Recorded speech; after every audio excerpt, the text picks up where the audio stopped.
श्री स्वामी समर्थ मैत्रिणींनो, सविता किचनमध्ये तुमचे स्वागत आहे। आज आपण बनवणार आहोत ब्रेड पकोडा। ब्रेड पकोडा बनवण्यासाठी आपण इथे मिश्रण तयार करून घेऊया। मिश्रण बनवण्यासाठी बेसन, ओवा, जिरं, हळद आणि मीठ एकत्र मिक्स करून घ्यायचं आहे आणि थोडं थोडं पाणी घालून असं मिश्रण बनवून घ्यायचं आहे। मिश्रण बनवून झाल्यानंतर 10 मिनिटं मिश्रण भिजायसाठी ठेवायचं आहे। इथे मी बटाटा शिजवून घेतलेला आहे आणि लागणारे साहित्य पण घेतलेलं आहे। बटाटा व्यवस्थित असा बारीक चिरून घ्यायचा आहे। कढईमध्ये तेल घालून घ्यायचं आहे आणि फोडणीसाठी जिरं, लसूण पेस्ट आणि बारीक चिरलेली कोथिंबीर घालायची आहे। नंतर त्यामध्ये हळद, लाल तिखट, चवीपुरते मीठ आणि गरम मसाला घालून व्यवस्थित मिक्स करून घ्यायचं आहे। नंतर चुरून घेतलेला बटाटा कढईमध्ये टाकून घ्यायचा आहे आणि व्यवस्थित असं मिक्स करून घ्यायचं आहे। आता आपण हिरवी चटणी बनवून घेणार आहोत। हिरवी चटणी बनवण्यासाठी कढीपत्ता, हिरवी मिरची, कोथिंबीर, लसणाच्या 4 पाकळ्या, दही 2 चमचे आणि 1 ब्रेड चुरून घातलेला आहे आणि थोडंसं पाणी घालायचं आहे आणि मिक्सरमधून बारीक करून घ्यायचे आहे। आता आपण ब्रेड पकोडा बनवायला घेणार आहोत। इथे मी 2 ब्रेड घेतलेले आहे। एका ब्रेडला मी टोमॅटो सॉस लावलेला आहे आणि एका ब्रेडला हिरवी चटणी लावलेली आहे।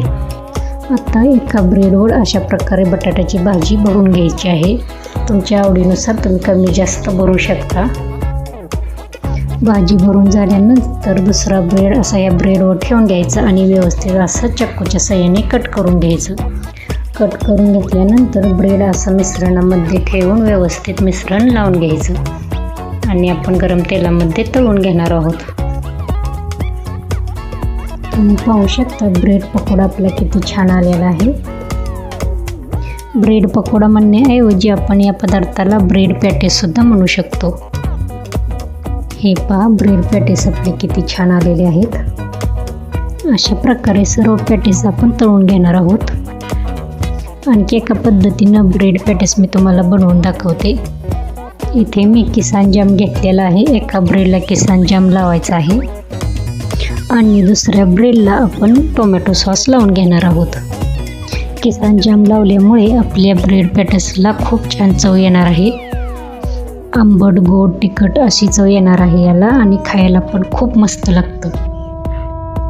वेगळं काहीतरी करून बघायचं आणि ते मस्त पण लागतं केलं तर।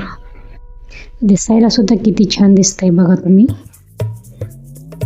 हे पहा, सर्व पॅटीस आपले बनवून झालेले आहेत। आता आपण मिरची तळून घेणार आहोत। मिरची तळून घेण्यासाठी मिरची इथे धुवून पुसून मधून चिरून घ्यायची आहे। चिरून नाही घेतली तर तेलामध्ये मिरची टाकल्यानंतर तेल उडू शकतं आणि आपल्याला चटका बसू शकतो। त्यासाठी मिरची एकदम कोरडी करून घ्यायची आणि आषाढ श्रावण महिने आलं की आपल्याला खूप असे तळणीचे पदार्थ खाऊ वाटतात। त्यावेळेला अशा सोप्या पद्धतीने ब्रेड पकोडा किंवा ब्रेड पॅटीस म्हणा आपण करून खाऊ शकतो। रेसिपी आवडल्यास लाईक आणि सबस्क्राईब करायला विसरू नका।